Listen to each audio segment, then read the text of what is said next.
สงขลานิจังอนัตตาลุงน้องตอนละมาวัดสองพามหาพงเทนลมรุ่งกาจังชื่อกลับแล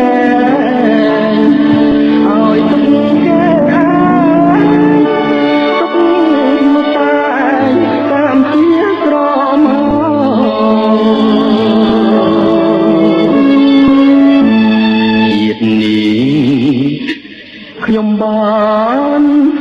សោះបាបច្រើនណាស់ដូចតាំងកម្មក្រាស់ឲ្យចិត្តផ្លាស់លែងស្គាល់ខ្មៅស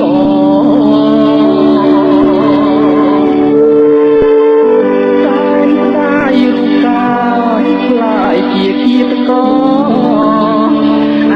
ណានៅល្អ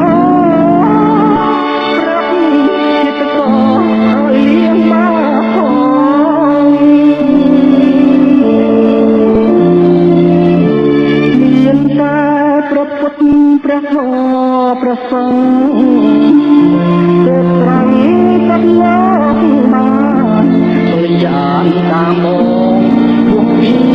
កាយា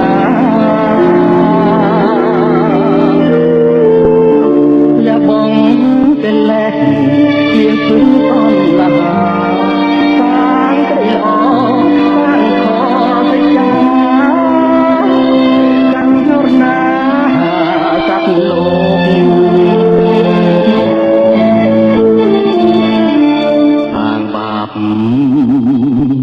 បានបាបសាងបំបានបុណ្យកុំសាង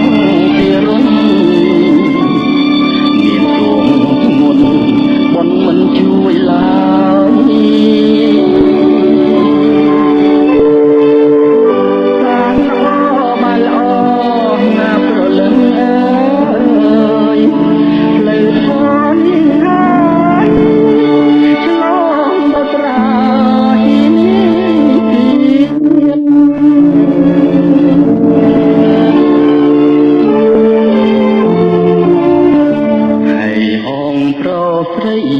ទាំងឡា